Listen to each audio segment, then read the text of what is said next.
اعوذ باللہ من الشیطان الرجیم بسم اللہ الرحمن الرحیم الحمد للہ رب العالمین وصلی اللہ علی سیدنا و نبینا محمد و آلہ الطیبین الطاہرین۔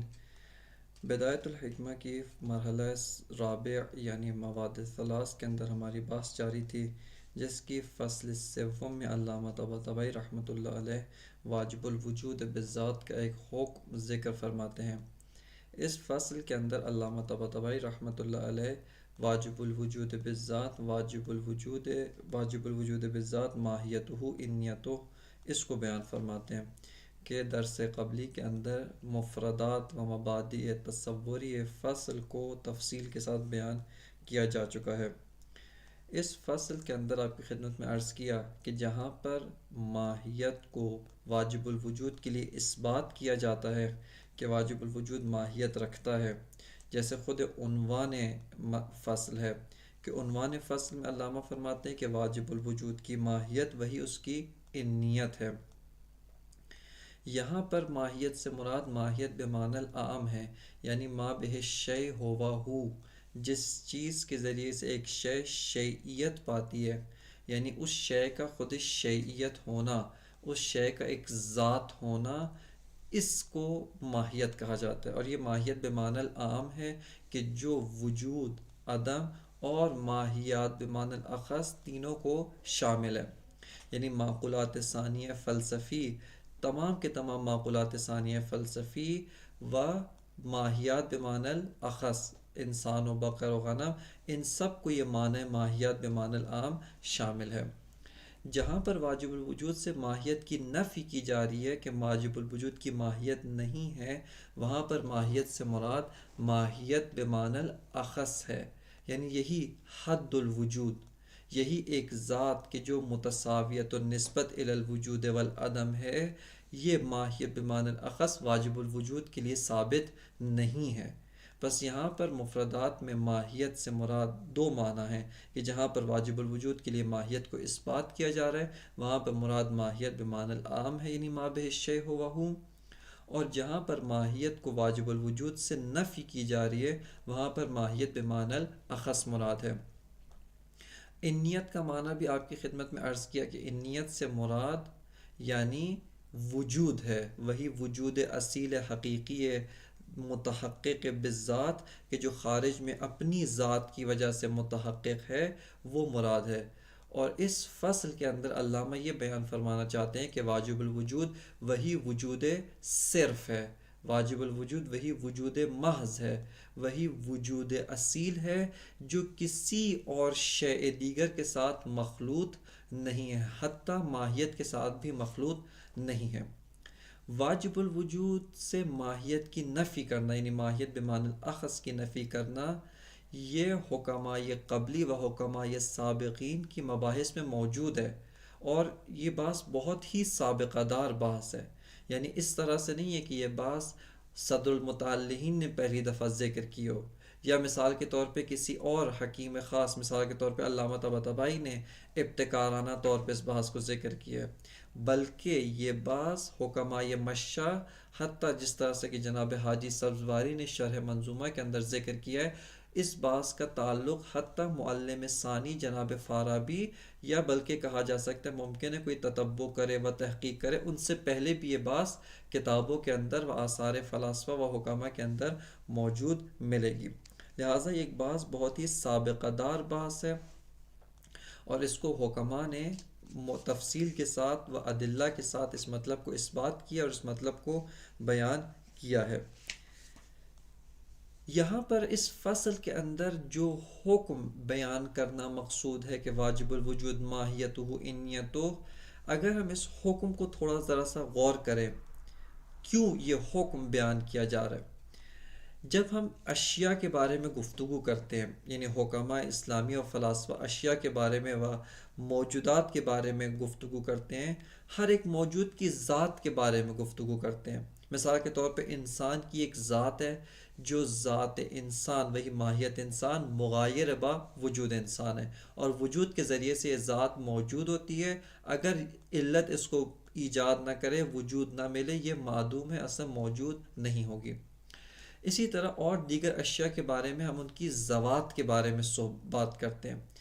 پھر جب ان کی ذات شناسی کرتے ہیں تو ذات شناسی کر کے اس نتیجے پہ پہنچتے ہیں کہ اس شے کی جو ذات ہے وہ ذات لا بشرط ہے نسبت بے وجود اور عدم، یعنی وجود اور عدم خود اس ذات کا جز نہیں ہے، اس ذات کے اندر وجود اور عدم داخل نہیں ہے، بلکہ وجود اور عدم ایک عرض خارج از ذات ہے کہ جو اس ذات کے ساتھ ملحق ہوتا ہے و ذات کے اوپر عارض ہوتا ہے. پس تمام اشیاء جن سے ہم آشنا ہوتے ہیں، موجودات جن کو ہم مشاہدہ کرتے ہیں، جن کے بارے میں غور و فکر کرتے ہیں، ان کا دقت سے جب مطالعہ کریں تو ان کی ذات تک پہنچتے ہیں کہ جو ذات مرسل از وجود و عدم ہے و لا بشرط ہے نسبت پہ وجود اور عدم. چونکہ وجود اور عدم اس کی ذات ماہوی کا جز نہیں ہے، لہٰذا وجود اور عدم کی نسبت یہ ذات مرسل ہے اور لا بشرط ہے. اس وجہ سے حکماء کے اندر ایک چیز جو مشہور ہو گئی وہ یہ ہے، البتہ ایک نقطہ دیگر یہاں پر، اور وہ یہ ہے کہ ذات ماہوی یہی جو مرسل از وجود و عدم ہے، اس کو علامہ نے فرمایا تھا کہ یہ موضوع امکان ہے، یعنی یہاں سے ہم امکان کو انتزاع کرتے ہیں، چونکہ امکان نام ہی لا ضرورت الوجود والعدم ہے، یا لا اقتضاء الوجود ولا اقتضاء العدم، اس کا نام ہی امکان ہے. پس دقت کریں کہ امکان یہیں سے حاصل ہوتا ہے. اس وجہ سے حکماء نے قاعدہ جو کشف کیا یا جس کو تبیین کیا، بیان کیا، وہ یہ ہے کہ ممکن الوجود مرکب من وجود و ماہیت، یا کل ممکن زوج ترکیبی من وجود و ماہیت، کہ ہر مرکب ایک مزدوج ہوتا ہے، مرکب ہوتا ہے کس سے؟ وجود اور ماہیت سے. پس دقت کریں کہ ہر ممکن الوجود یا ہر ممکن ذات امکانی جو موجود ہے وہ مرکب از وجود اور ماہیت ہے. اس کے برعکس جب آ کر ذات واجب الوجود کا مطالعہ کیا تو انہوں نے دیکھا کہ واجب الوجود کی جو ذات ہے وہ مرکب از وجود اور ماہیت نہیں ہے، بلکہ وہ وجود محض ہے، وہ وجود بحت ہے، وہ وجود صرف ہے، وہ خالص وجود ہے کہ جو مشوب با و مخلوط با شیء دیگر نہیں ہے. بس ذات واجب الوجود وہی وجود واجب الوجود ہے کہ جو کسی اور شیء دیگر، کسی اور چیز کے ساتھ مخلوط یا مشوب نہیں ہے. لہٰذا یہاں پر آ کر حکماء نے اس بحث کو ذکر کیا کہ واجب الوجود وجود صرف ہے، یا واجب الوجود لا ماہیت اللہ، اس کی کوئی ماہیت نہیں ہے، یا واجب الوجود بتعبیر جناب صدر المطلعین انیتہ ماہیتہ، کہ اس کا وجود ہی اس کی ماہیت ہے.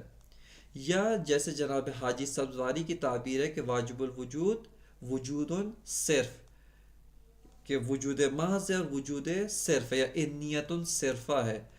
اور علامہ کی تعبیر کیا تھی؟ علامہ نے فرمایا کہ ماہیتہ انیتہ، کہ واجب الوجود کی ماہیت و واجب الوجود کی ذات ہی اس کا وجود ہے، یعنی اس کی ذات غیر از وجود و ایک ذات ماوراء وجود یا ذات مرسل از وجود یا ذات لا بشرط نسبت بے وجود و عدم، واجب الوجود کی ایسی کوئی ذات نہیں ہے. بس اس سیر تاریخی کے اندر و اس زمینہ تاریخی کے ساتھ اس بحث کے اندر علامہ طباطبائی رحمۃ اللہ علیہ وارد ہوتے ہیں.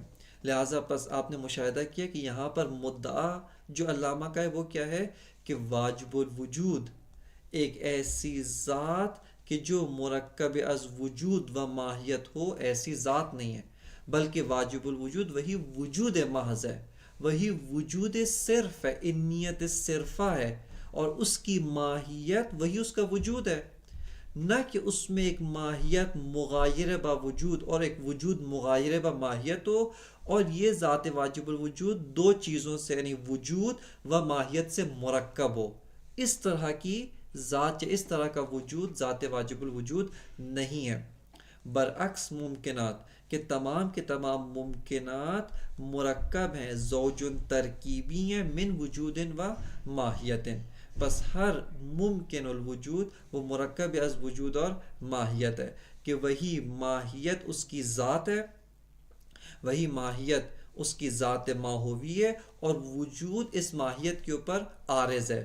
ایک امر خارج از ذات ہے، ایک امر مغایر بذات ہے کہ جو عارض بر ذات ہے، جو لاحق بذات ہوتا ہے اور اس طرح سے یہ ممکن الوجود موجود ہوتا ہے. بس یہ اس فصل کے اندر علامہ طباطبائی رحمۃ اللہ علیہ کا مدعا ہے. اس مدعا کے اوپر علامہ یہاں پر ایک برہان کو ذکر فرماتے ہیں کہ جو برہان علامہ کے نزدیک بہت ہی بہترین اور علامہ کے نزدیک بہت ہی محکم برہان ہے، جس کو علامہ طباطبائی رحمۃ اللہ علیہ نے مرحلہ چہارم نہایت الحکمہ کے اندر جو مرحلہ چہارم یعنی مواد ثلاث، اس کی فصل سوم یعنی یہی واجب الوجود ماہیت و انیت و، اس کے اندر اس برہان کو علامہ طباطبائی کی جو تعبیر ہے امتن الوجوہ یا امتن الحجج، اس کے طور پہ علامہ طباطبائی رحمۃ اللہ علیہ نے اس برہان کو یاد کیا ہے. یعنی متین و محکم ترین و شریف ترین برہان یہی برہان ہے اس مطلب کے اوپر. یا علامہ طباطبائی رحمۃ اللہ علیہ نے جس طرح سے کہ کل آپ کی خدمت میں عرض کیا، اسی بحث کو واجب الوجود ماہیت و انیت و، اسی کو 12ویں مرحلہ نہایت الحکمہ کے اندر جو 12واں مرحلہ ہے جو مختص بواجب الوجود اعزا اسمہ کے ساتھ ہے، اس کے اندر دوبارہ اس مطلب کو ذکر کرتے ہیں. اور وہاں پر یہی برہان کو ذکر کرنے کے بعد علامہ فرماتے ہیں کہ حاضی حجت برہانیت تامۃ لا غبار علیہا، کہ فرماتے ہیں کہ یہ ایک برہان تام ہے، یہ ایک حجت تام ہے کہ جس کے اوپر کوئی اشکال وارد نہیں ہے.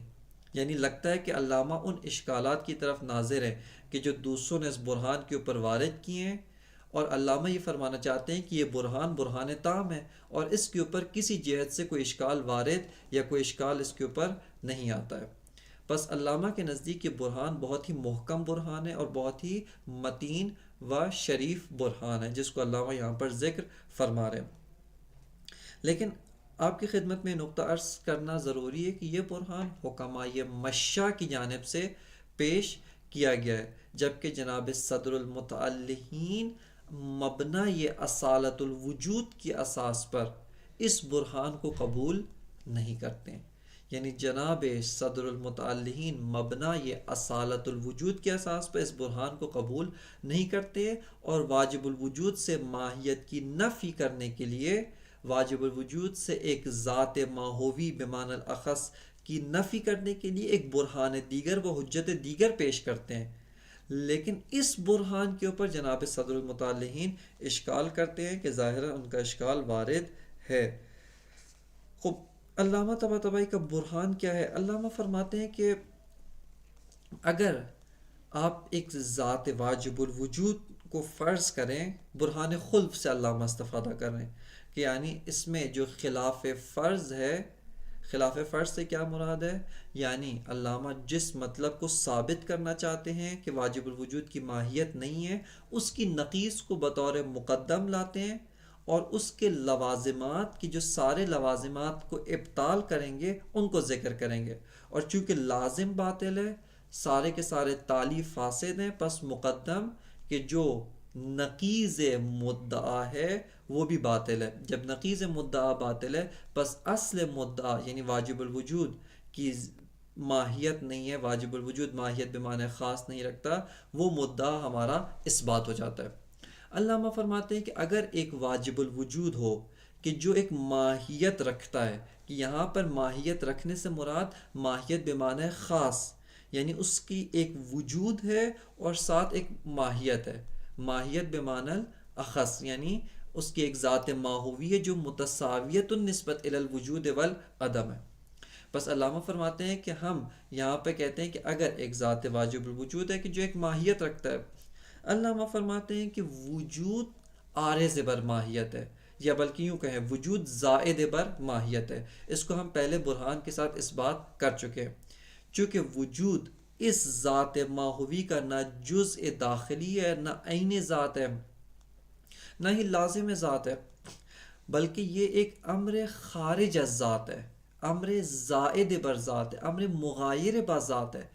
یہ وجود اس ذات ماہوی کا نہ عین ذات ماہوی ہے، نہ عین ذات ہے، نہ ہی جزء داخلی ذات ہے، جس طرح جنس اور فصل جزء ماہیت ہوتے ہیں، وجود جزء ماہیت نہیں ہے۔ اسی طرح وجود لازم ماہیت بھی نہیں ہے، جس طرح سے زوجیت لازم اربع ہے، اگرچہ داخل در ذات اربع نہیں ہے لیکن لازم اربع ہے، وجود لازم ماہیت بھی نہیں ہے بلکہ ایک امر زائد و ایک امر مغایر با ماہیت ہے۔ اس کے علاوہ وجود عارض بر ماہیت ہے، بنابر ان بیان چونکہ واجب الوجود زوج ترکیبی ہے، مرکب از وجود اور ماہیت ہے، پس وجود عارض بر ماہیت ہے، چونکہ وجود زائد بر ماہیت ہے، عارض بر ماہیت ہے۔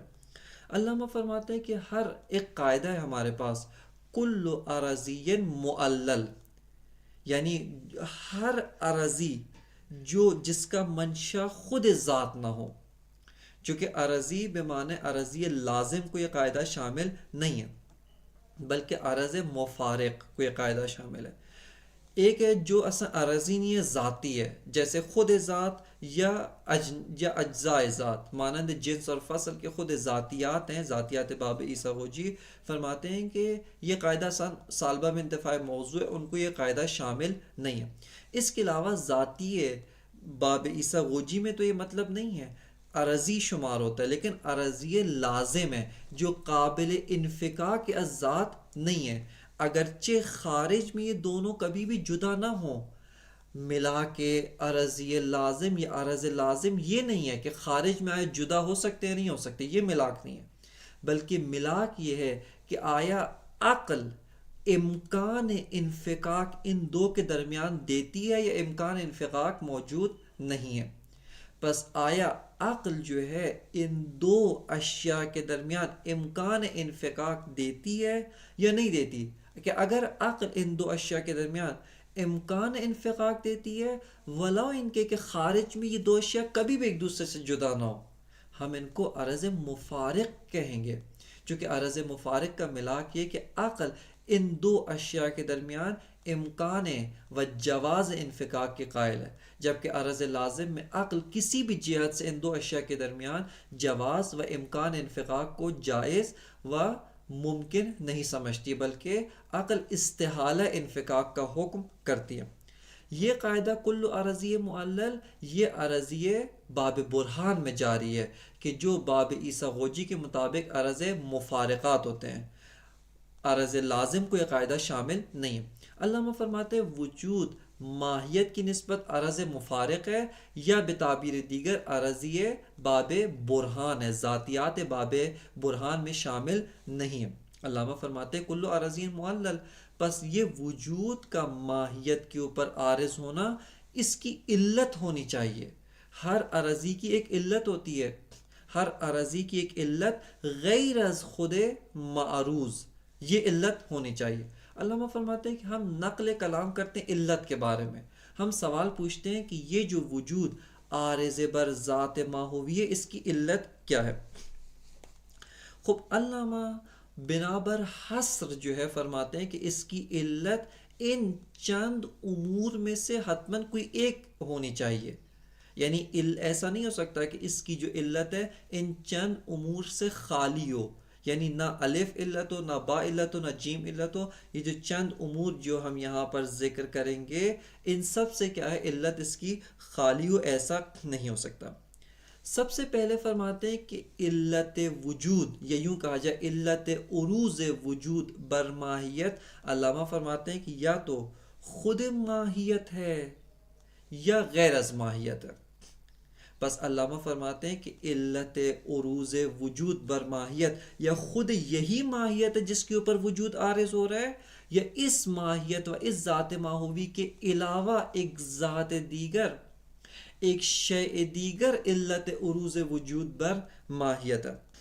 اب فرماتے ہیں کہ اگر ہم شق اول کو قبول کریں کہ علت عروض وجود بر ماہیت خود یہی ماہیت ہے، یعنی یہ ماہیت جس کے اوپر وجود عارض ہو رہا ہے، جس کی نسبت وجود عارض ہے، خود یہی ماہیت علت عروض وجود بر خودش ہے۔ فرماتے ہیں اس صورت میں دو اور شقیں پیدا ہوتی ہیں، اور وہ یہ ہے کہ علت اور معلول کا ایک قاعدہ ہے، اور وہ یہ ہے کہ علت کو حتماً متقدم بر معلول ہونا چاہیے بالوجود، یعنی از لحاظ وجود علت کو پہلے موجود ہونا چاہیے، پھر یہ علت موجودہ معلول کو ایجاد کر سکتی ہے، وگرنہ اگر علت قبل از معلول موجود نہ ہو تو اصلا علت معلول کو ایجاد ہی نہیں کر سکتی ہے۔ لہٰذا علامہ فرماتے ہیں کہ علت اور معلول کا ایک قاعدہ ہے، اور وہ قاعدہ یہ ہے کہ علت ہمیشہ متقدم بر معلول ہے، اور یہ تقدم بھی کون سی طرح کا تقدم ہے؟ تقدم بالوجود ہے، چونکہ انواع تقدم و تاخر ہے۔ بعض جگہوں پہ تقدم و تاخر بالزمان ہوتا ہے، ایک شے مثال کے طور پہ کل یا وہ حوادث کے جو کل گزر چکے ہیں، کل قبلی گزشتہ جو کل تھا وہ گزر چکے ہیں، وہ آج کی نسبت متقدم ہے، لیکن ان میں تقدم و تاخر بالزمان ہے، یعنی زماناً وہ متقدم ہے، زماناً یہ امور کی جو آج رونما ہو رہے ہیں یا ہوں گے وہ متأخر ہے۔ یہ تقدم و تاخر بالشرف ہوتا ہے، یہ تقدم و تاخر بالرتبہ ہوتا ہے، یہ تقدم و تاخر کی مختلف انواع و اقسام ہیں کہ جن کو انشاءاللہ تعالی مباحث سبق و لحوق کے اندر ان کے بارے میں مفصل گفتگو و بحث کی جائے گی۔ علامہ فرماتے ہیں کہ علت اور معلول میں کس قسم کا تقدم و تاخر ہونا ضروری ہے؟ فرماتے ہیں علت اور معلول میں تقدم و تاخر جو ضروری ہے وہ تقدم و تاخر بالوجود ہے، و علت کو ہمیشہ متقدم بالوجود بر معلول ہونا چاہیے۔ اب فرماتے ہیں کہ یہاں پر دو شقیں اور اس قاعدے کو ذکر کرتے ہیں، اس کے بعد فرماتے ہیں یہاں پہ دو شقیں اور پیدا ہوتی ہیں، اور وہ یہ ہے کہ اس قاعدے کی اساس پر ماہیت متقدم بر وجود ہے بالوجود، پس ماہیت کو پہلے موجود ہونا چاہیے، اور یہ ماہیت کے جو موجود ہے اس وجود کے ذریعے سے، جس وجود کے ذریعے سے خود ماہیت موجود ہے، اس وجود کے ذریعے سے موجود ہو کر علت عروض وجود پر ماہیت بن رہا ہے۔ بس دقت کریں، ہم نے کیا کہا؟ آپ کی خدمت میں برہان اس طریقے سے آگے جاری ہے کہ وجود نسبت بے ماہیت عارض ہے، اور کل عرضی معلل، ہر عرضی معلل ہے۔ یہاں پر علت عروض وجود پر ماہیت دو چیزیں ہیں، یا خود یہی ماہیت ہے جو علت عروض وجود ہے، یا غیر از ماہیت کوئی شے۔ ہم نے کہا کہ اگر خود یہی وجود ہو، خود یہی ماہیت علت عروض وجود بر ماہیت ہو، یعنی بر خودش ہو، اس کا لازمہ کیا ہے؟ علامہ فرماتے ہیں کہ بنا بر قواعد علیت علت کو متقدم بر معلول ہونا چاہیے، وہ بھی بالوجود، یعنی علت بالوجود متقدم بر معلول ہونا چاہیے۔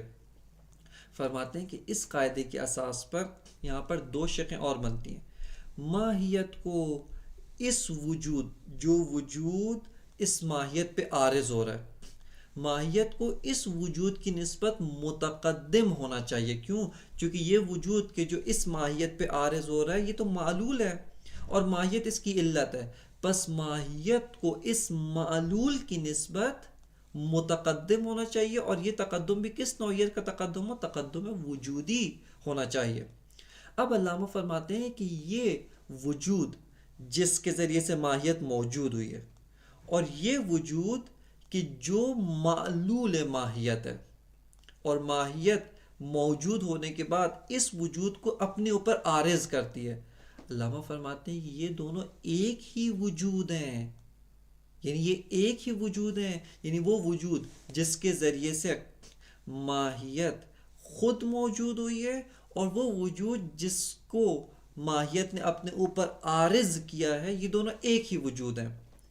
اس صورت میں علامہ فرماتے ہیں یہاں پر جو اشکال لازم آتا ہے وہ اشکال تقدم الشیء علی نفسہ ہی ہے۔ کس طرح سے؟ فرماتے ہیں کہ وہ وجود جس کو ماہیت نے ایجاد کیا ہے، خب پہلے ماہیت کو موجود ہونا چاہیے تاکہ اس وجود کو ایجاد کرے، اور وہ وجود جس کے ذریعے سے ماہیت موجود ہے وہ یہی وجود ہے جس کے ذریعے سے ماہیت موجود ہے، بس اس سے پہلے کہ ماہیت اس معلول کو ایجاد کرے ماہیت کو موجود ہونا چاہیے، یعنی ماہیت اس سے پہلے کہ اس وجود جو وجود معلول ہے اس کو ایجاد کرے، اس وجود معلول کو موجود ہونا چاہیے. کیوں؟ چونکہ ماہیت اسی وجود کے ذریعے سے موجود ہے، اور اسی وجود جو معلول ہے اسی کے ذریعے سے موجود ہو کر ماہیت نے اس وجود معلول کو ایجاد کیا ہے. بس یہاں پہ فرماتے ہیں تقدم الشیء علی نفسہ کا اشکال ہے کہ اس کا لازمہ تأخر الشیء علی نفسہ و اس کا لازمہ سلب الشیء عن نفسہ و اس کا لازمہ اجتماع نقیضین ہے. بس تقدم الشیء علی نفسہ یا تأخر الشیء علی نفسہ، اس کا نتیجہ کیا ہے؟ سلب الشیء علی نفسہ یا سلب الشیء عن نفسہ، کہ اس سے پہلے کہ یہ وجود معلول موجود ہو اس کو موجود ہونا چاہیے. یہ تقدم الشیء علی نفسہ ہے. اس کا لازمہ کیا ہے؟ کہ وجود معلول ہو بھی اور وجود معلول نہ ہو، چونکہ اس سے پہلے کہ علت اس کو ایجاد کرے اس کو موجود ہونا چاہیے. بس یہ وجود معلول ہے بھی اور وجود معلول نہیں بھی ہے. اور سلب الشیء عن نفسہ یہ جو ہے وہ منتہی بر اجتماع نقیضین ہوتا ہے، کہ جو اجتماع نقیضین بے بداہت تصدیقی باطل ہے. بس علامہ فرماتے ہیں کہ شق اول کہ جس میں ہم نے کہا کہ خود یہی ماہیت علت عروض وجود پر ماہیت ہے، یہی ماہیت ہے. اس شق اول میں پہلی شق کیا تھی؟ کہ وہ وجود جس کے ذریعے سے خود یہ ماہیت موجود ہے اور وہ وجود جس کے لیے یہ ماہیت علت ہے، یہ دونوں ایک ہی وجود ہے، دو وجود نہیں ہے. بس فرماتے ہیں یہاں پر جو اشکال لازم آتا ہے وہ ہے تقدم الشیء علی نفسہ، جس کا لازمہ سلب الشیء عن نفسہ ہے، اور اس کا لازمہ اجتماع نقیضین ہے کہ جو بے بداہت تصدیقی باطل ہے. علامہ فرماتے ہیں کہ شق دوم یعنی یہی کہ خود یہی ماہیت علت عروض وجود ہو، اس کی شق دوم کیا ہے؟ فرماتے ہیں کہ یہ دو ایک وجود نہ ہو، یعنی وہ وجود جس کے ذریعے سے ماہیت موجود ہوئی ہے اور موجود ہو کر ماہیت نے اس وجود کو اپنے اوپر عارض کیا، یہ ایک وجود نہیں ہے بلکہ دو وجود ہیں. یعنی ماہیت اس وجود کو ایجاد کر کے اپنے اوپر عارض کرنے سے پہلے ایک وجود دیگر کے ذریعے سے موجود ہوئی ہے، اور موجود ہونے کے بعد ماہیت نے اس وجود دوم کو ایجاد کر کے اپنی ذات کے اوپر عارض کیا. خوب یہاں پر وہ اشکال تقدم الشیء علی نفسہ والا اشکال لازم نہیں آتا ہے، کیونکہ یہ وجود معلول و وجود علت دو الگ وجود ہیں. ہم سوال کرتے ہیں اس وجود کے بارے میں جس کے ذریعے سے ماہیت موجود ہوئی، یعنی وہ وجود اول. چونکہ یہ جو وجود دوم ہے، یہ وجود دوم معلول ماہیت ہے. ماہیت اس معلول کو ایجاد کرنے سے پہلے ایک اور وجود کے ذریعے سے موجود ہوئی ہے، اور اس کے بعد ماہیت نے اس وجود دوم کو ایجاد کیا، اور وہ وجود دوم عارض بر ماہیت ہوتا ہے. ہم اس وجود اول کے بارے میں سوال کرتے ہیں، کہتے ہیں یہ جو وجود اول ہے یہ عین ذات ماہیت ہے یا عارض بر ذات ماہیت ہے؟ فرماتے ہیں ماہیت بمعنی الاخص ہے. یہ وجود دوم بھی سنخ وجود سے ہے، یہ بھی زائد بر ماہیت ہے، عارض بر ماہیت. فرماتے ہیں یہاں پر قاعدہ جاری ہے، اور وہ قاعدہ کیا ہے؟ کل عرضی معلل، ہر عرضی معلل ہے. بس اس وجود اول کا بھی عروض بر ذات ماہیت، اس کو بھی ایک علت چاہیے. وہ علت یا خود ماہیت ہے کہ اس کے اوپر اشکال لازم آتا ہے کہ اگر یہ دونوں ایک ہی وجود ہوں، تقدم الشیء علی نفسہ والا اشکال لازم آتا ہے.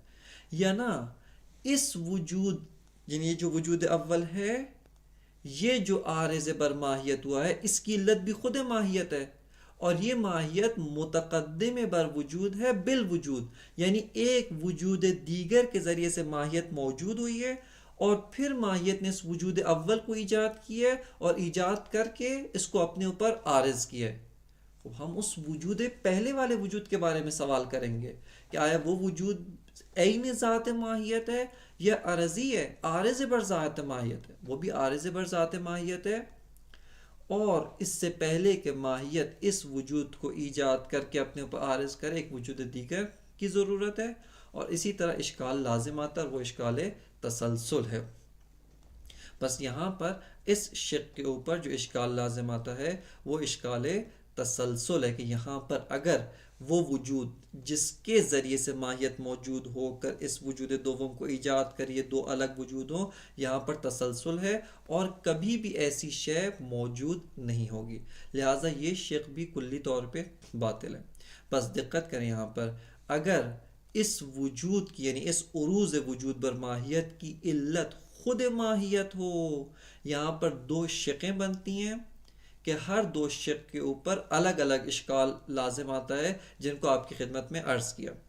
اس کے اوپر کلی طور پہ شق اول کہ ماہیت علت وجود ہو، خواہ یہ دو وجود ہوں، دو الگ الگ وجود ہوں یا ایک وجود ہو، کلی طور پہ ماہیت کا وجود کے لیے علت ہونا، اس کے اوپر بعض مشترک اشکالات ہیں جس کو علامہ طباطبائی رحمۃ اللہ علیہ نے یہاں پر ذکر نہیں فرمایا، بلکہ علامہ نے کس طریقے سے بیان فرمایا ہے کہ ماہیت اگر علت عروض وجود بر خودش ہو، یہاں پر دو صورتیں بنتی ہیں۔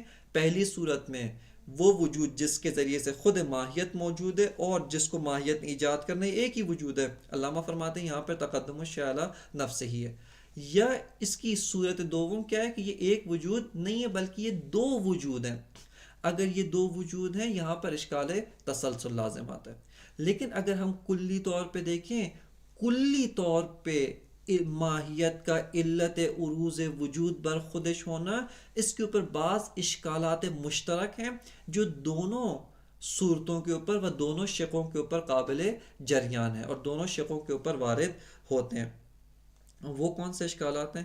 ایک اشکال یہ کہ ماہیت جو ذاتاً فاقد وجود ہے، خب کس طریقے سے وہ وجود کو ایجاد کر سکتی ہے؟ موتی الشیء فاقد الشیء نہیں ہو سکتا، وہ فاقد الشیء موتی الشیء نہیں ہو سکتا ہے۔ پس ماہیت کی جو ذاتاً فاقد وجود ہے وہ کس طریقے سے وجود کو ایجاد کر کے اپنے اوپر عارض کر سکتی ہے؟ اشکال دوم سب سے بڑا جو اشکال ہے وہ یہ کہ یہ مبنی اصالت وجود کے ساتھ سازگار نہیں ہے۔ ماہیت ایک امر اعتباری انتزاعی ہے جو خارج میں حالت وجود ہے، پس کس طریقے سے ایک امر اعتباری انتزاعی ایک امر اصیل کے لیے علت واقع ہو؟ وجود کی جو ایک امر اصیل ہے، ماہیت کسی طرح سے بھی اس کی علت واقع نہیں ہو سکتی ہے۔ بس دقت کریں یہاں پر، اس کے اوپر بعض اشکالات مشترک لازم آتے ہیں جن کو آپ کی خدمت میں عرض کیا۔ اب آتے ہیں کہ اگر اس عروض وجود بر ماہیت کی علت خود یہ ماہیت نہ ہو بلکہ غیر از ماہیت ایک شے دیگر ہو، فرماتے ہیں کہ یہ وجوب وجود بالذات کے ساتھ سازگار نہیں ہے۔ کیوں؟ چونکہ واجب الوجود بالذات ہوتا ہی وہ ہے جو کسی غیر کا معلول نہ ہو، اور آپ یہ کہہ رہے ہیں کہ عروض وجود بر ماہیت اس کی علت ایک غیر ہے، ایک امر دیگر ہے، ایک ذات دیگر، ایک غیر، ایک وجود دیگر ہے جو اس کے وجوب وجود بالذات کے ساتھ منافات رکھتا ہے، اور یہ خلاف فرض ہے جو ہمارے برہان سے خارج ہے۔ بس فرماتے ہیں کہ یہاں پر دونوں صورتوں میں چاہے اس عروض وجود بر ماہیت کی علت خود ماہیت ہو یا عروض وجود بر ماہیت کی علت ایک امر غیر از ماہیت ہو، دونوں صورتوں میں فساد لازم آتا ہے، تعلی باطل و تعلی فاسد ہے، لہٰذا مقدم کے واجب الوجود بالذات ایک ماہیت رکھتا ہے جو ماہیت مغایر با وجود ہے، ایک ماہیت بمعنی الاخص جو متساویت النسبت الی الوجود والعدم ہے۔ فرماتے ہیں کہ یہ مقدم سرے سے باطل ہے اور واجب الوجود بالذات اس طرح کی کوئی ماہیت اساساً رکھتا ہی نہیں ہے، بلکہ واجب الوجود بالذات لا ماہیت لا، اس کی اساساً کوئی ماہیت نہیں ہے۔ بس دقت کا علامہ فرماتے ہیں واجب الوجود ماہیتہ انیتہ کی علامہ کا مدعا ہے، جس کی وضاحت آپ کی خدمت میں عرض کی کہ واجب الوجود کی جو ذات ہے، واجب الوجود کی ماہیت بمعنی العام یعنی ما بہ الشیء ہوا ہو، وہی اس کا وجود ہے، وجود کے علاوہ واجب الوجود کوئی اور چیز نہیں رکھتا ہے۔ بمعنی، خوب اس جملے کا معنی کہ علامہ خود وضاحت فرماتے بمعنی ان لا ماہیت لہ وراء وجودہ الخاص بہ، کہتے ہیں کہ واجب الوجود کا جو وجود خاص ہے، جو وجود حقیقی اصیل ہے، اس سے ہٹ کر اس کی کوئی ماہیت نہیں ہے۔ اس سے ہٹ کر کوئی ماہیت نہیں. کیا مطلب؟ یعنی اس وجود خاص کے علاوہ واجب الوجود کوئی ایسی ماہیت بمعنی الاخص کہ جو متساویت النسبت الی الوجود والعدم ہو نہیں رکھتا ہے. کیوں؟ فرماتے ہیں دلیل اس کی وذالک انہ لو کانت لہ ماہیت و ذات وراء وجودہ الخاص بہ لکان وجودہ زائدا علی ذاتہ عرضیا لہ. فرماتے ہیں کہ اگر واجب الوجود اپنے وجود خاص کے ہٹ کر وجود خاص کے علاوہ ایک ذات اور ایک ماہیت بمعنی الاخص جو متساویت النسبت الی الوجود والعدم ہے رکھتا ہو، فرماتے ہیں کہ ایک قاعدہ ہے، وہ کیا ہے؟ وجود زائد بر ماہیت ہے، وجود مغایر با ماہیت ہے، وجود عین ماہیت بمعنی الاخص نہیں ہے. فرماتے ہیں لکان وجودہ زائدا علی ذاتہ، وجود زائد بر ذات ماہوی ہے. خوب زائد بر ذات ماہوی ہو، فرماتے ہیں عرضی بر ذات ماہوی ہے، چونکہ وجود ذاتی ذات ماہوی نہیں ہے بلکہ وجود عرضی ہے، و عرضی اصطلاح باب برہان کے ساتھ. فرماتے ہیں کہ نسبت بے ماہیت وجود عرضی باب برہان ہے. خوب عرضی کا قاعدہ کیا مشکل پیش آتی ہے؟ فرماتے ہیں وکل عرضی معلل بالضرورہ. فرماتے ہیں عرضی باب برہان کا قاعدہ ہے کہ کل عرضی معلل، ہر عرضی کی حتماً کوئی نہ کوئی علت ہونا ضروری ہے. یعنی ایسا نہیں ہو سکتا کہ ایک امر عرضی ہو بے اصطلاح باب عیسیٰ عرض مفارق ہو اور اس کی کوئی علت نہ ہو، یہ ممکن نہیں ہے. وکل عرضی معلل بالضرورہ فوجودہ معلل، پس یہ جو وجود جو عارض بر ذات ماہیت ہوا ہے، جو عارض بر ذات واجب الوجود کہ وہ ماہیت و ذات واجب الوجود مغایر با وجود ہے، فرماتے ہیں یہ وجود معلول ہے، یہ وجود معلل ہے. اس وجود کو ایک علت چاہیے. خوب اس کی علت کے بارے میں سوال کرتے، علت کون ہے؟ فرماتے ہیں وَعِلَّتُهُ اِمَّا مَاهِيَتُهُ أَوْ غَيْرُهَا، اس وجود کی علت یا تو خود اسی وجود کی ماہیت ہے یا اس ماہیت کے علاوہ ایک شے دیگر ہے. فَإِنْ كَانَتْ عِلَّتُهُ مَاهِيَتَهُ، اگر اس کی علت وہی اسی وجود کی ماہیت ہے. خوب فرماتے ہیں یہاں پر ایک قاعدہ ہے باب علت اور معلول میں، اس کو ہم اس بات کریں گے اور تقدم و تاخر کی جو متعدد اقسام ہیں ان کے اندر بھی ہم ذکر کریں گے. وَالْعِلَّةُ مُتَقَدِّمَةٌ عَلَى مَعْلُولِهَا بِالْوُجُودِ بِالضَّرُورَةِ. فرماتے ہیں کہ علت کو اپنے معلول پر بالوجود مقدم ہونا چاہیے. یعنی علت معلول کے اوپر بالوجود مقدم ہوتی ہے. علت مؤخر از معلول نہیں ہو سکتی، حتی مع معلول بھی نہیں ہو سکتی ہے، بلکہ حتماً وجودی لحاظ سے علت کو مقدم بر معلول ہونا چاہیے. بس کہتے ہیں دوسری طرف سے کیا ہے؟ اس وجود کی علت کون ہے؟ یہی ماہیت ہے. بس عبارت کی طرف دقت کریں، فرماتے ہیں فَإِنْ كَانَتْ عِلَّتُهُ مَاهِيَتَهُ، اگر اس وجود کی علت خود اسی وجود کی ماہیت ہو، کانت الماہیت متقدمۃ علیہ بالوجود. فرماتے ہیں یہ جو ماہیت ہے اس کو اس وجود کے اوپر بالوجود متقدم ہونا چاہیے. یعنی یہ جو ماہیت ہے وہ اسی وجود کے اوپر بالوجود متقدم ہے. خوب یہ ماہیت اس وجود کے اوپر بالوجود متقدم ہو جائے، کیا اشکال لازم آتا ہے؟ فرماتے ہیں یہاں پر دو شق ہیں، یا تو وہ وجود جس کے ذریعے سے ماہیت موجود ہوئی ہے اور وہ وجود جس کو ماہیت نے ایجاد کرنا ہے. فرماتے ہیں یہ ایک ہی وجود ہے. یہاں اشکال تقدم الشیء علی نفسہ ہی لازم آتا ہے. یہ ایک وجود نہیں ہے، دو وجود ہیں. خوب ہم سوال کرتے ہیں کہ یہ جو پہلا والا وجود ہے جس کے ذریعے سے ماہیت موجود ہو کر وجود دیگر کو ایجاد کرتی ہے، یہ وجود زائد بر ماہیت ہے، یہ وجود مغایر با ماہیت ہے، یہ بھی عرضی ہے. اس کی علت کون ہے؟ فرماتے ہیں ایک وجود دیگر، اور اس طریقے سے تسلسل چلتا جائے گا، کبھی بھی یہ سلسلہ رکے گا نہیں.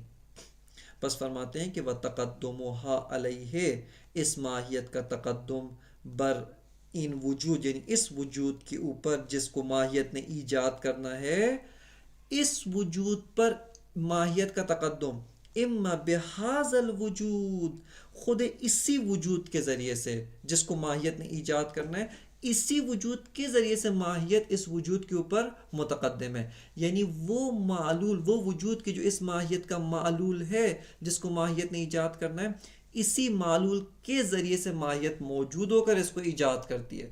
فرماتے ہیں کہ وَلَازِمُهُ تَقَدُّمُ الشَّيْءِ عَلَى نَفْسِهِ، اس کا لازمہ کیا ہے؟ تقدم الشیء علی نفسه وهو محال. پس ماہیت کا تقدم بر وجود خود اسی وجود کے ذریعے سے جس کو ماہیت نے ایجاد کرنا ہے یہ محال ہے. خب دوسری صورت بھی ہو سکتی ہے، نہیں ہو سکتی؟ دوسری صورت بھی ہو سکتی ہے، اور وہ یہ ہے کہ یہ ماہیت ایک وجود دیگر کے ذریعے سے پہلے موجود ہوا ہے، وجود دیگر کے ذریعے سے موجود ہونے کے بعد یہ ماہیت اس وجود دوم کو ایجاد کرے. پس ایک وجود دیگر، وجود قبلی کے ذریعے سے ماہیت موجود ہوئی، اس وجود دیگر کو ایجاد کرے. ہم سوال کرتے ہیں وجود دیگر بھی معلول ہے، وہ چونکہ عرضی ہے، وکل عرضی معلل، وہ بھی معلول ہے. پس اس ماہیت کو یہ پہلا والا وجود ایجاد کرنے کے لیے متقدم ہونا چاہیے. ایک وجود دیگر کے ذریعے سے متقدم ہے، وہ وجود دیگر فرماتے ہیں اس طریقے سے تسلسل لازم آتا ہے، اور یہ سلسلہ کہیں پہ بھی رکے گا نہیں. فرماتے ہیں وَإِمَّا بِوُجُودٍ آخر وَنَنْقُلُ الْكَلَامَ إِلَيْهِ وَيَتَسَلْسَلْ. فرماتے ہیں کہ یہ ماہیت اس وجود معلول کے اوپر جو متقدم ہے، یہ تقدم ایک وجود دیگر کے ذریعے سے. فرماتے ہیں کہ ہم نقل کلام کرتے ہیں اس وجود دیگر میں، اور اس طریقے سے فرماتے ہیں تسلسل لازم آتا ہے، چونکہ وہ وجود دیگر بھی معلول ہے، اس کی علت بھی یہی ماہیت ہے، اور ماہیت اس وجود دیگر کو ایجاد کرنے کے لیے متقدم ہے بر ان وجود ہونا چاہیے، وہ بھی بالوجود. پس ایک وجود سوم کے ذریعے سے ماہیت پہلے موجود ہے اور اس وجود کو ایجاد کیا. اسی طرح یہ سلسلہ چلتا جائے گا. یہ پہلی شق ہے جس کو علامہ نے یہاں پر تمام کیا. وہ شق کیا تھی؟ کہ اس وجود کی علت خود یہی ماہیت ہو.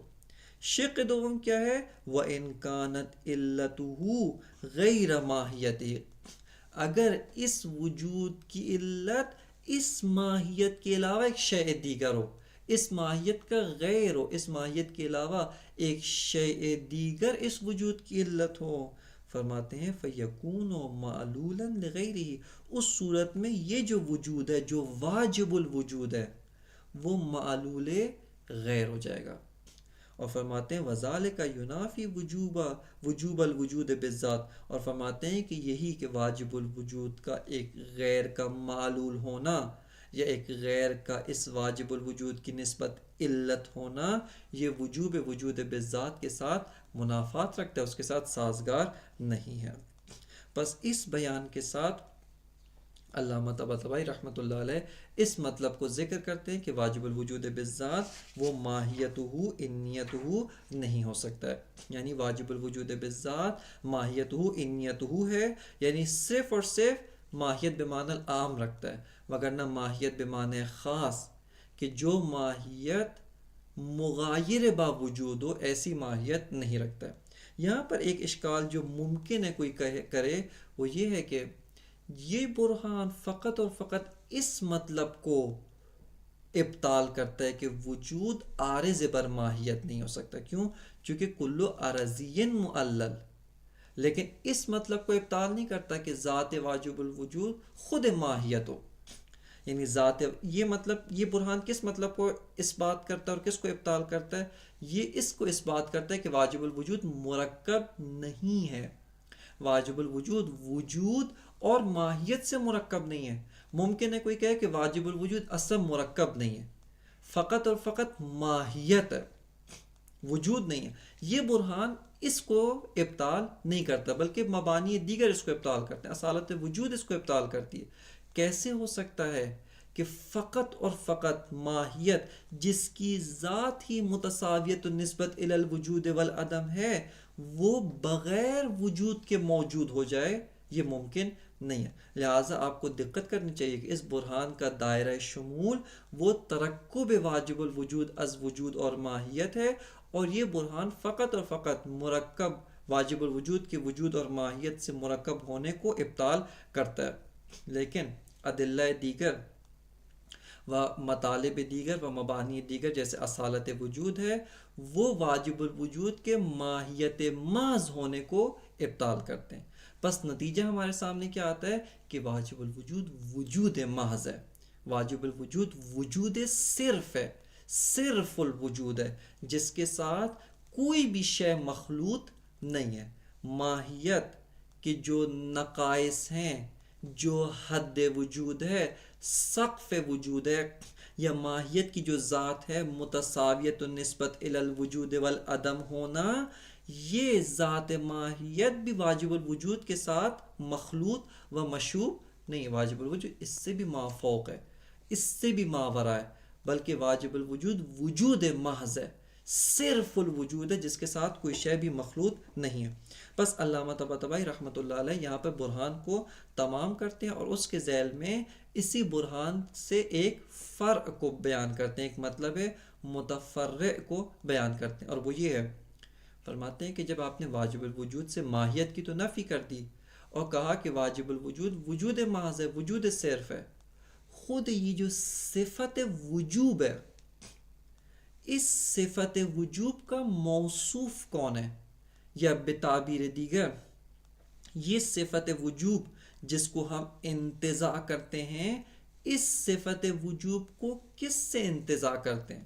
اس صفت وجوب کا منشأ انتزاع کیا ہے؟ چونکہ ماہیت کو تو آپ نے خارج کر دیا، اساساً واجب الوجود ماہیت نہیں رکھتا ہے، پس صفت وجوب کو ماہیت سے انتزاع نہیں کر سکتے ہیں، پس کس سے انتزاع کر سکتے ہیں؟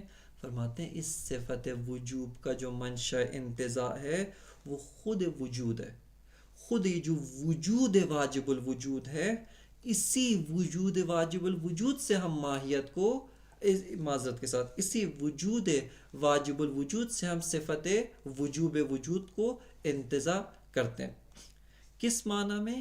شدت وجود، یعنی اس وجود کا بی نہایت شدید ہونا، یہی کہ یہ وجود بی نہایت شدید ہے، یہ وجود اعدام اور نقائص کے ساتھ مخلوط نہیں ہے، اسی وجود کی خاصیت سے ہم وجوب وجود کو انتزاع کرتے ہیں، اور اس وجوب وجود کو انتزاع کرنے کے لیے اس خاصیت وجود، اس صفت وجود، اس وجود کی جو حالت ہے شدت وجود، اس کے علاوہ کسی اور شے کی ضرورت نہیں ہے، برخلاف امکان کہ اس امکان وجود یا ممکن الوجود کو انتزاع کرنے کے لیے ماہیت کی ضرورت ہے، کہ اس کو ہم ماہیت سے انتزاع کرتے ہیں۔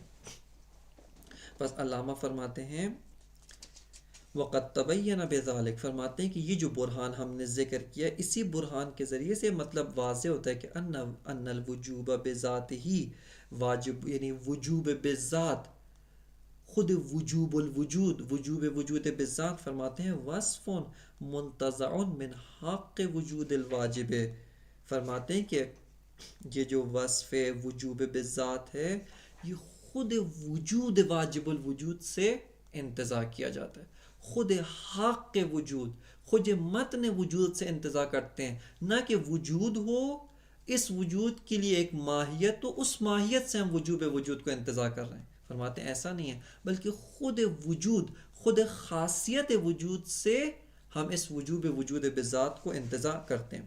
کاشف عن کون وجودہ بحثا فی غایت الشدت غیر مشتمل علی جہت عدمیت، اور فرماتے ہیں کہ یہ اس بات سے، یہ وجوب وجود جس کو ہم متن وجود و حق وجود سے انتزاع کرتے ہیں، یہ اس چیز سے کشف کرتا ہے، یہ کاشف ہے اس مطلب سے کہ یہ وجود بی نہایت شدید ہے، یہ وجود غایت شدت میں ہے، یعنی اس سے زیادہ شدید وجود قابل تصور نہیں ہے، اصل الواقعیت ہے، بی نہایت شدید وجود ہے جس کے ذریعے سے ہر شے موجود ہے، جس کے ذریعے سے بقیہ تمام موجودات موجود ہوتے ہیں، لیکن وہ خود شدت وجودی کی وجہ سے وجوب وجود رکھتا ہے۔ بس فرماتے ہیں کاشف عن کون وجودہ بحثا فی غایت الشدت غیر مشتمل علی جہت عدمیہ، اور یہ کشف کرتا ہے کہ یہ وجود جو ہے وہ غایت شدت میں وجود بحت ہے، وجود صرف ہے، کسی طرح کے جہت عدمی، کسی طرح کے نقص کے ساتھ مخلوط نہیں ہے، کسی بھی جہت سے کسی بھی طرح کے نقص کے ساتھ مخلوط نہیں ہے۔ کیوں کسی بھی طرح کے نقص کے ساتھ مخلوط نہیں ہے؟ فرماتے ہیں کہ اذ لو اشتمل علی شیء من الاعدام حرم الکمال الوجودی الذی فی مقابلہ، فرماتے ہیں کہ یہ وجود اگر کسی کمال وجودی سے محروم ہو. مثال کے طور پہ یہ وجود کسی بھی کمال وجودی کو نہ رکھتا ہو. علم نہیں رکھتا، علم ایک کمال ہے. قدرت نہیں رکھتا، قدرت ایک کمال ہے.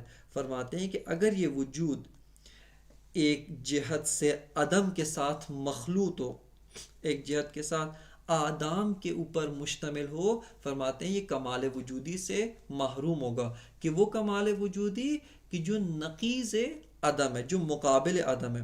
پس فرماتے ہیں فکانت ذاتہ مقیدتاً بعدمہ، پس اس کی جو ذات ہے، یہ ذات وجوب وجود ہے، یہ مقید ہے کس کے ساتھ؟ عدم کمال وجودی. یعنی اس کمال وجودی کے عدم کے ساتھ اس کی ذات مقید ہے. کیوں؟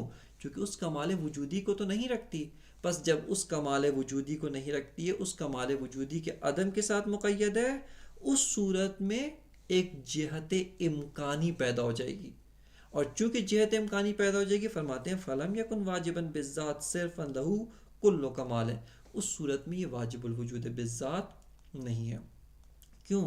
چونکہ ایک جہت نقص پیدا ہو گئی ہے، شدت وجودی نہیں ہے، آدام کے اوپر مشتمل ہے. اور چونکہ نقص پیدا ہو گیا اس ذات میں، شدت وجودی نہیں ہے، آدام کے ساتھ مخلوط و مشتمل ہے، فرماتے ہیں اس صورت میں صرف الوجود نہیں ہے. جب صرف الوجود نہیں ہے، پس واجب الوجود بھی نہیں ہے. یہاں پر ایک نقطہ جو بہت ہی ظریف ہے کہ جہاں پر انشاءاللہ تعالی وجوب کا ایک معنی دیگر جس کو جناب صدر المتعلقین نے ذکر کیا ہے، اس کو جب ہم ذکر کریں گے تو وہاں پر اس مطلب کی طرف بھی تذکر دیں گے. اور وہ یہ ہے کہ علامہ طباطبائی رحمۃ اللہ علیہ بہت ہی ظرافت کے ساتھ وجوب کا وہ معنی کہ جس کو فصل اول میں بیان کیا ہے اور جو معنی رائج ہے، یعنی ضرورت الوجود، حتمیت الوجود، اس معنی سے معنی دوم جس کو جناب صدر المتعلقین نے بیان کیا ہے، وہ ہے شدت الوجود، اس کی طرف علامہ منتقل ہوتے ہیں.